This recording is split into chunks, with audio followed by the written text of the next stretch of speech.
పిచ్చి పని చేయకూడదు, చెయ్యరు. రాష్ట్ర భవిష్యత్తును కాంక్షించే ఎవరు కూడా అంత బాధ్యతారహితంగా ఉండరు. రాష్ట్రం దివాలా తీసింది అని ఏ పిచ్చి ముఖ్యమంత్రి కూడా చెప్పడు ఏ దేశంలో కూడా. ఎందుకంటే అది రాష్ట్రం యొక్క ఇమేజ్ని డ్యామేజ్ చేస్తుంది, స్టేట్ ఇమేజ్ని డ్యామేజ్ చేస్తుంది, రాష్ట్రానికి దీర్ఘకాలిక ప్రయోజనాలను దెబ్బకొడుతుంది. స్వల్పకాలికంగా వీళ్ళకి ఏదో రాక్షస ఆనందం కలిగి ఉండొచ్చు, అప్పటికప్పుడేదో చిల్లర మల్లర వాళ్ళు అనుకోవడానికి, వాళ్ళు అనుకోవడానికి, సంతోషపడడానికి తాత్కాలికంగా నిమిషానికి ఉపయోగపడవచ్చు, కానీ వాళ్ళ యొక్క అక్కసును వెలిగక్కడానికి ఉపయోగపడవచ్చు. కానీ రాష్ట్ర దీర్ఘకాలిక ప్రయోజనాల దృష్ట్యా, రాష్ట్రానికి పెట్టుబడులు ఆశించే దృష్ట్యా రాష్ట్రం బాగుందని చెప్పాలి. నేను రాష్ట్రం ఏర్పడ్డ కొత్తలో తెలంగాణ ధనిక రాష్ట్రం అని చెప్పిన నేను ప్రతిసారి. I proved it also during the regime of BRS. I proved it.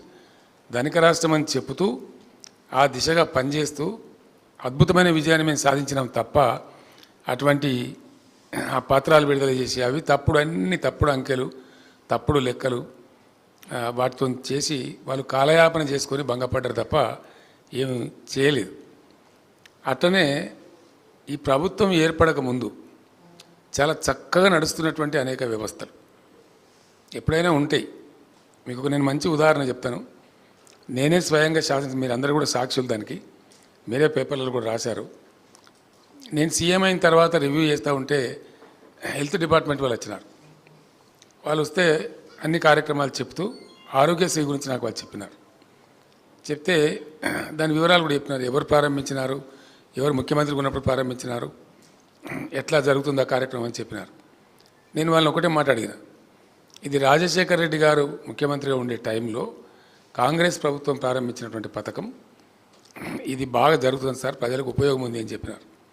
నేను ఒకటే క్వశ్చన్ అడిగిన వాళ్ళను, మీకు ఇంకా దీన్ని ఇంప్రూవ్ చేయాలంటే, ఈ పథకాన్ని ఇంకా షార్పెన్ చేసి ఇంకా ఇందులో లేని జబ్బులు కూడా కలిపి తీసుకొని పోవాలంటే మీకు ఎంత అడిషనల్ మనీ అవసరం, ఆ డబ్బు తీసుకోండి, కార్యక్రమం పేరు కూడా మార్చద్దు, అట్లే పెట్టమని చెప్పినాం. అట్లనే ఎడ్యుకేషన్ డిపార్ట్మెంట్ నేను రివ్యూ చేస్తూ ఉంటే సీఎం అయిన తర్వాత వాళ్ళు చెప్పినారు, అన్ని కార్యక్రమాలు చెప్తూ ఫీజు రియంబర్స్మెంట్ గురించి చెప్పినారు. ఫీజు రియంబర్స్మెంట్ సార్ ఇది రాజశేఖర రెడ్డి గారు ప్రారంభించారు, వారి టైంలో మంచి కార్యక్రమం సార్, బాగా జరుగుతుంది, కాకపోతే కొన్ని అవకతవకలున్నాయి, వాటిని సరిదిద్దాలి, ఇప్పుడు నిలిపేసి అవకతవకలు సరిదిద్ది ముందుకు పోదామని అడిగినారు.